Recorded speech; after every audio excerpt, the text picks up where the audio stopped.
I'm so excited to speak to all of you. I've gotten to know some of you in the last month as we've been working to save Fulton Elliott Chelsea houses. Thank you so much for inviting me.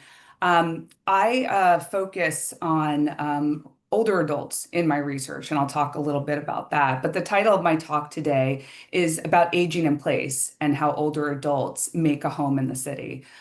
In my day job, I'm an assistant professor of sociology at the University of California, San Francisco. I'm in the nursing school, but I'm not a nurse. I'm a sociologist. Why don't I start with just telling you a little bit about me, and a little bit about the project. I always think about my career in research as that lyric from the Talking Heads song, once in a lifetime. Like, how did I get here? So I grew up in New York City. I grew up in Chelsea, from a working class background. I was the first person in my family to go to college. So I already felt like something of an outsider, always very shy, socially awkward, on the fringes, looking in. I'm the daughter of an immigrant from Chile, who worked as an elevator operator, and a mother who worked as a secretary. So nobody in my family went to college, and it took me a little while to see how their gifts came together in my work as a sociology, as an ethnographer who spends a lot of time with people. Growing up in the city, there's no shortage of interesting things to look at. My father would come home and entertain us with stories of what he saw during his, day when he was a doorman and he was an elevator operator, actually at London Terrace. And my mother was a diligent note taker and record keeper and journal writer. I also have a humanities and literature background. In college at Fordham University, I majored in comparative literature. And after I went on to pursue an unfortunately very expensive MFA at Columbia University, and I studied nonfiction creative writing. And so hopefully this book is a bit readable. I tried to kind of, I don't know if it spice it up, but there are some epigraphs of poetry, and I tried to kind of really bring out people's humanity in the book as I told their stories. And so, how I found my subjects, or rather, how they found me, I never planned to study older people. I mean, I often joked, kind of with a gallows sense of humor, that people in my family usually died early. I didn't know that many older people. My mom passed away when she was 52. So, I always had a lot of early loss. But what fascinated me at first, when I started to do this research, was actually the place where my study began. And it was a little mom and pop bakery that had somehow survived gentrification. And as a lifelong New Yorker, I was shocked when the bakery, which I give the pseudonym La Marjolaine, was still in business. It had been around since 1962 or so, so ancient by New York standards. It was a dinosaur. And this place, which was almost frozen in amber, sat nestled among three residential swaths: public housing projects, low equity co-ops built in the 60s, and market rate apartment buildings that still housed a sizable handful of rent controlled and rent stabilized tenants. And this little bakery where people would gather had 8 tables arranged in a rectangle, so people could dip in and out of a number of conversations happening simultaneously around them. The butter-colored walls and the worn plastic tablecloths lent this cozy, if slightly distressed, ambiance. And people dropped in several times a week, sometimes multiple times a day. A few didn't even buy anything. But soon I noticed that the place was not only old, but it was filled with older New Yorkers. So men and women over the age of 60, largely in their 70s, 80s, even 90s, and they were aging in place, which is a phrase that gerontologists like to use a lot to describe how, unlike their counterparts who maybe had retired to Florida or whose health declined to the point where they had to move into an assisted living facility or a nursing home, these New Yorkers were attempting and managing to remain in their homes and communities for as long as possible. And many had lived in the neighborhood several decades, and in some cases, their entire lives. So from this site, I recruited the older adults that I'd spend the next 5 years with, conducting participant observations at this location and other places scattered throughout the neighborhood when this bakery, their gathering spot or their Cheers, if you remember that old sitcom, closed due to losing its lease, and the older people there had to gather somewhere else and find other places to go.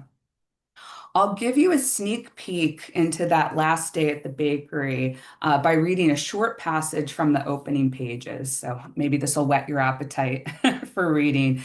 And I do like this quotation that I used as an epigraph, and I fought very hard for because the legal people didn't want me to keep it, but I managed to, from Joan Didion, who writes, "A place belongs forever to whoever claims it hardest, remembers it most obsessively, wrenches it from itself, shapes it, renders it, loves it so radically that he remakes it in his own image." We huddled at a corner table on the final day at La Marjolaine Patisserie, a mom and pop bakery on Manhattan's West Side. As snow curtained the windows, an icy February air tore through each time the door opened. Heavy flakes fell, and a little more of the place disappeared. A depleted stock of cakes and baked goods greeted customers. Sooty edges demarcated the ghostly outlines of pastry display cases that had sat for years on otherwise bright white floor tile. The butter-colored walls stood bare but for a leftover Valentine's Day wreath, cradling two fuzzy teddy bears beneath a banner that read, "I love you." With a mischievous glint in his eyes, the owner said that he would leave it for the landlord. He had lost his lease after the landlord had sought a much higher monthly rent, and renewal negotiations had broken down that autumn. But despite everything, he hadn't lost his sense of humor about the fight to keep his store open. Buyers for the equipment stripped the kitchen clean, and burly men soon arrived to remove commercial mixers and industrial ovens. Weighing over 1,000 pounds, they had been planted in the same spot for decades. I felt a twinge of disbelief as movers dismantled a place almost frozen in time, which until a few days before had seemed as enduring as the hulking trunk of a giant redwood tree or the base of the Empire State Building. Under ordinary circumstances, most people probably would have stayed home. Snowy sludge slicked the sidewalks, and many elder customers couldn't risk a fall. But neither snow nor rain nor gloom of night kept most regulars away on the bakery's last day of business. I saw many familiar faces, people I had met since becoming a customer 6 years before. Eugene sat in the corner, though he'd proven stalwart on numerous occasions and had recently recovered from a second major hip surgery. His appearance still surprised me. Another longtime customer, Carmen, turned up despite a bad cold. "I had to come for the last day," she said, brushing snow from her shoulders and shaking off her black hat encrusted with ice. Red-nosed and sniffling, she clutched a balled-up tissue. Rather than trudge 2.5 blocks home, she took a cab back. Sylvia appeared at her usual time, around 10 a.m., and Lucy followed in the early afternoon. So this book really does focus on older adults aging in place in a Manhattan neighborhood in New York City, and to try to preserve the research participants' confidentiality. I don't identify the location, but I'm sure many of you will recognize features of this area with many throughout the city. I try to understand how they maintain independence in the face of accumulated loss, people and their social networks, gentrification, health setbacks, depression, financial struggles, and everyday challenges. But despite all of that loss, they also show resilience in building social support and finding ways to belong to place and to belong to others, including family, friends, neighbors, and everyone in between. And so today I've organized my remarks around the sometimes counterintuitive ways that people made a home in the city. And as we make our homes in the city, there's some like major construction happening on the sidewalk outside. So if you hear some of that, I apologize. Sounds like they're tearing up the sidewalk. I don't know what they're doing. Guiding questions for today and my book, which investigates these questions, are the following. So we know that belonging matters for older adults and really for all of us, but less about how, why, and what facilitates it. How do older people maintain their independence when faced with multiple vulnerabilities? What forms of social relationships exist for them, and how do they create or resist belonging? And in what ways does belonging to a place or a group help people manage crises and everyday challenges? And in this book, I argue that we should devote greater attention to the neighborhood context where informal social bonds blossom. And I argue that they're especially important for older adults, given their need not to overstress their family networks, assuming that they have them, and many don't, and surplus time for those who have had the privilege of retiring. So they really need to find ways to create new habits and routines, and they're spending more time close to home. So this is really critical too to understand how they facilitate that connection to place. I also argue that relationships in public places, libraries, community centers, park benches, coffee shops, may allow older people greater standing and recognition as something other than dependent or invisible or a problem to solve. And I found in this book, over time, while people were grateful for spaces that served older people, or they went to the doctor's offices a lot, they didn't always feel recognized in those spaces. And so alternative social ties stand alongside, and in some cases rival, other structures that are critical to well-being in old age, such as family and home. So isolation is often portrayed as a problem of old age, and this is due to risk factors such as living alone, physical illness, depression can all increase isolation risk. As people get older, their social networks may shrink in later life due to loss of people die, people move away, but also selective paring down. People may kind of like a rose bush or something, cut away the dead branches, and so their circles may constrict in that way, and also shifts like moving to a retirement community or an assisted living facility or transitioning to retirement can diminish work contacts. So sometimes people are finding that their networks are a little bit sparser.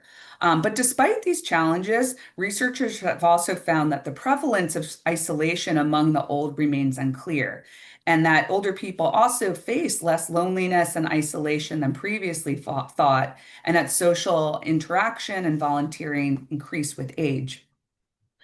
But place is really critical, and place can rise in significance as older people spend more time close to home due to retirement, dwindling finances, and health problems that limit travel.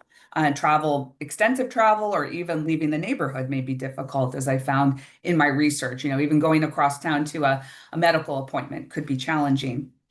And as older people become less entrenched in institutions of work and family, maybe they had children and they've grown and moved away, or maybe they never had children, they need to find ways to craft new routines and relationships. And third places, so bookstores, coffee shops, recreation centers, park benches, they offer really important places to socialize. And one of the few opportunities for social contact outside of settings where they receive, services such as a doctor's office or a senior center. And so for people who are vulnerable in a way in which they lack strong family support, limited financial resources, maybe they're having to deal with cognitive and physical declines, I found that these neighborhood spaces really served as important locations outside of the four walls of someone's apartment to alleviate isolation they may have experienced in other parts of their lives. And so just a quick overview of the study. So I spent 5 years with these older adults doing participant observation. So I was hanging out with them a lot. I did sit down with 25 of them to do interviews. And the sample, their sort of demographic characteristics of this roughly 47 strong group. They were more men than women, which we expect later in the life course. Over the age of 60, as I said, mostly in their 70s and 80s. They were Puerto Rican, Jewish, ethnic white, so Italian, Greek, and Irish American, and low to middle income, reflecting the neighborhood demographics prior to gentrification. And so this there's another aspect of the neighborhood that I would like to point out. And as you can see from this map, which is a little bit old at this point, but shows a lot of these complexes throughout the city, they lived in buildings defined as a naturally occurring retirement community. And this basically means that, there was a concentration of older adults in this area in buildings which weren't necessarily set aside for senior housing, but over time people moved in and they never moved out. Um, so this is a little glimpse into the bakery, this mom and pop bakery where people gathered and the study started. And then as the study progressed and people had to leave that place, they sort of regrouped in a few places, including this McDonald's. And there was a little sort of, typical New York City deli, which I called Pete's. So how do people make a home in the city? Um, as I mentioned, sometimes I found that there were sort of counterintuitive ways that people did this. So first, people had to find their public living room, and I kind of jokingly say they loitered because there was this hoopla years and years ago about older adults in Flushing, Queens, who were loitering at a McDonald's, and they actually called the police on them, and it was this whole thing. I actually wrote a New York Times op-ed about it. So, the conditions that facilitated people being able to spend a lot of time in a place and sort of facilitated their interaction was that the cost was low. They were able to spend a lot of time there. The location or proximity was close to their homes, and they didn't feel surveilled. People definitely didn't want to go somewhere where they had to leave a lot of tips and they felt it was time limited and they felt unwelcome. People eavesdropped, they people watched, they were nosy, they inserted themselves into conversations, and that's actually how I met people too. I did the same. And they shared a lot of information with each other and gathered kind of intelligence on each other. The group of people I spent time with, though, definitely were not joiners. And I think of that Groucho Marx joke, I don't want to belong to any club that would accept me as one of its members, as kind of capturing the flavor of their interactions. These were not like people who were heavily involved in book clubs or knitting circles. Some of them went to the senior center, but they weren't like the diehard attendees. And while some, went to church or spiritual spaces, these were not the regulars there either. Um, a lot of times they didn't even want to really own that they're older, that there's a stigmatized identity. So it wasn't like they were coming together on that basis. But over time, as the looming kind of closure of their first hangout spot, this bakery was closing, they came to recognize some shared vulnerabilities and actually organize. They did start a petition. They made some efforts to try to save the bakery, which did not work. And so I think about it as like maybe they were in a social group in which they all felt solidarity all the time. But I draw on, bracket some comments here, some sort of philosophy that looks at maybe if they were in a group, maybe they were a series. Maybe there are some instances in which people can come together facing some shared vulnerabilities and then disperse or come together again. Um, and so they got close with each other in some ways, but also not close. And the discrepancy between the interactions I was observing and how people reported their relationships was really interesting. It posed this puzzle because people who appeared close by these markers that, social network researchers would use, um, they definitely their relationships fulfilled many criteria for closeness, but yet they wouldn't identify each other as friends often. And so I was thinking about their ties a lot and trying to come up with some other way of thinking about this that's not just close or distant, because they could be sort of simultaneously holding these elements in an interaction or social tie. And so, like a rubber band, I sort of thought about them as being elastic. They stretch to accommodate the fluidity and the spontaneous nature of their social relations, but they wanted to keep their options open. So the strength was really in the flexibility. They didn't want to always be each other's emergency contacts. Sometimes they didn't even know each other's names, but they definitely also were able to provide deep support when somebody had a problem, a health crisis, somebody didn't show up. All of a sudden, they're like, where is this person? So In the interest of time, I won't present a vignette to illustrate that, but the book gets into much more interaction or much more of their interactions and showing these instances when this kind of closeness and distance came about. They gossiped a lot about each other, which I thought was pretty interesting because I had a very naive sort of sense of how they were close at the beginning. And contrary to kind of some of the negative connotations about gossip, it actually revealed a deep sense of intimacy. You know, you have to have a lot of information about a person in order to gossip about them, you know, behind their back. And so in this study, and for these older people who really were needing to feel like they belonged to a group or a place or something, I observed that, you know, in line with other research, this gossip provide them a connection with each other and intimacy. It allowed them to blow off steam. So, you know, even if they couldn't walk to any other coffee shops, they were kind of stuck there together. It was able to, gossip helped them diffuse some tension. Of course, there was information sharing that went on, and some social hierarchies were built as well. So the other thing that people were able to do in these third spaces, which was really important for them, especially at this time in their life, was complain. You know, they were able to commiserate with each other. And so, you know, a lot of people would kind of joke, oh, I don't want to go to this place. There's all these older people that were downtrodden, you know, complaining about their aches and pains. There was another older woman, and she would say, oh, the people at McDonald's, that's the dementia club. Like, I'm too good for that. But then she would go there and, like, you know, kind of kvetch with them as well.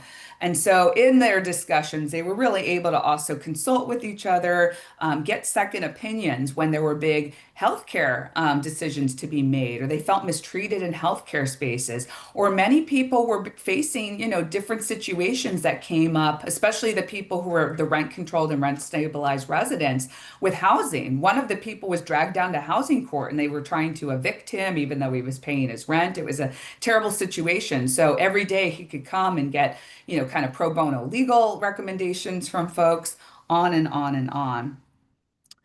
So, some main takeaways and implications I'd like to draw out from my research. Home is more than four walls, and third places really provide crucial space for social support at many ages, but especially for those facing multiple vulnerabilities and light of increasing diversity and shifting demographics where people are having, you know, multiple partnerships in their lives. They're not having children, you know, they're living far from family. And so really looking for community connections throughout the whole life course.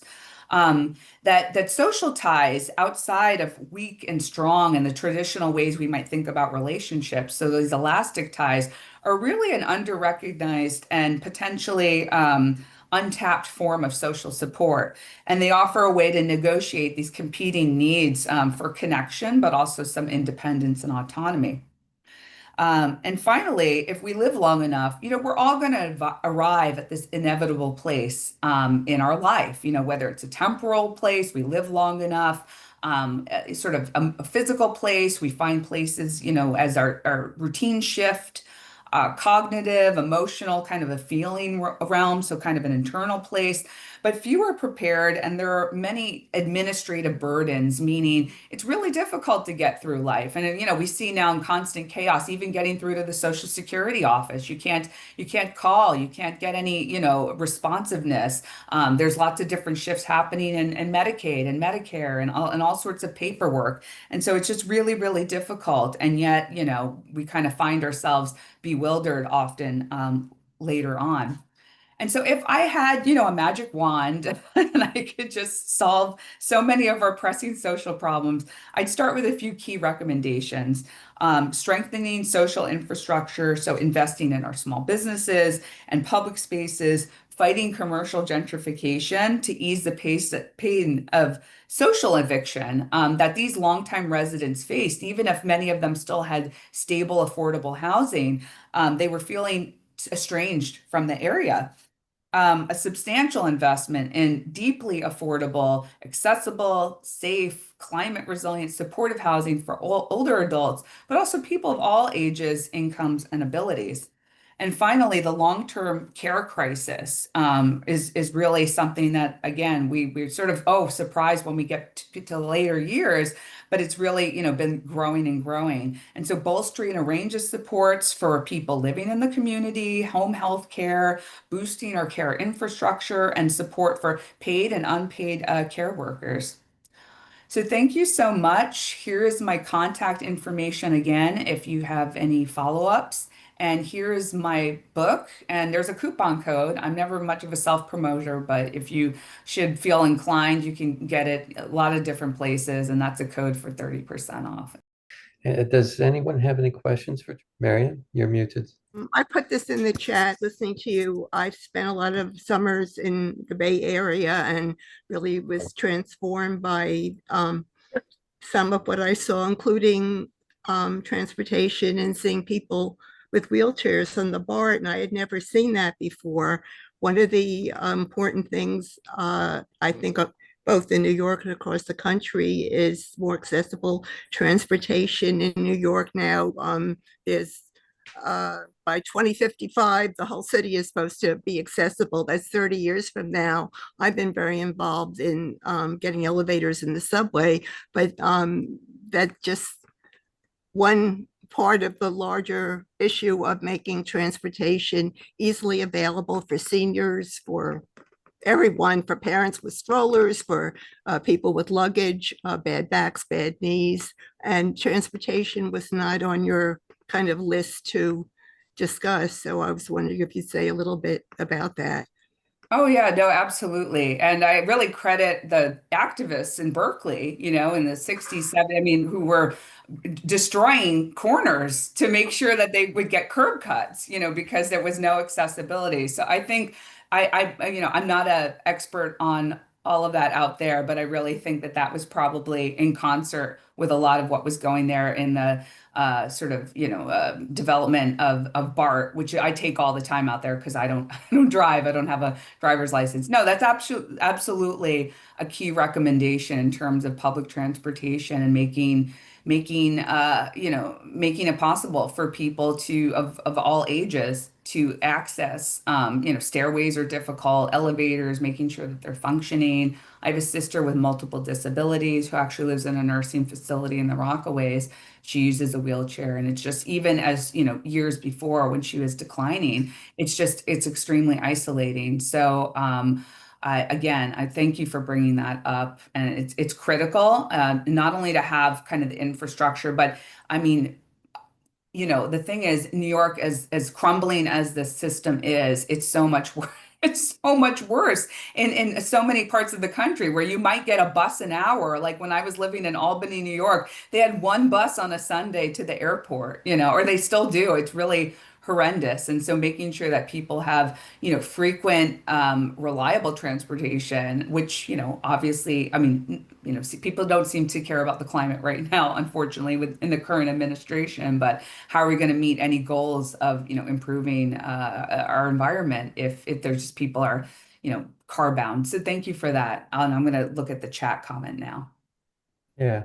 So they were actually busting corners of the sidewalks Yeah, they to would get take them to. sledgehammers and they were breaking the corners in Berkeley because there were no curb cuts. Curb cuts really, I mean, I'm not an expert on universal design, but curb cuts come out of that movement. And there's a wonderful actually documentary about the disability rights movement, which I think I saw like a trailer for. I haven't seen the whole thing. And there was a camp in upstate New York, and there were all of these activists that would get together, and they were young. And I think there were some from Berkeley too, where they were influenced. I'll try to find that, but it's really great, and I'm very grateful. And like you said, I mean, if it's stroller, I had a hernia surgery at once, and I could like barely walk. And I was like, oh, why are all of these doors so heavy? Not just in public transportation. Why don't we have a button everywhere?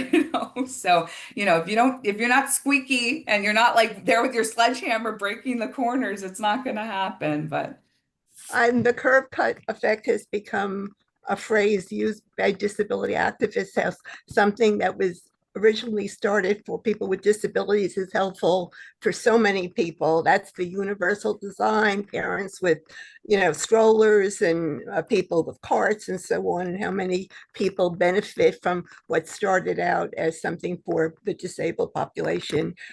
Crip Camp is available online, and if you go to the website of Judy Hoyman, it's on her website, and you can kind of Google around and find it. Great. Judy Heumann. I don't know how she pronounced her name. Heuman or Mann, but you can find it if you Google. Great. Thank you, Marion. Very good, Stacey. Thank you for joining us.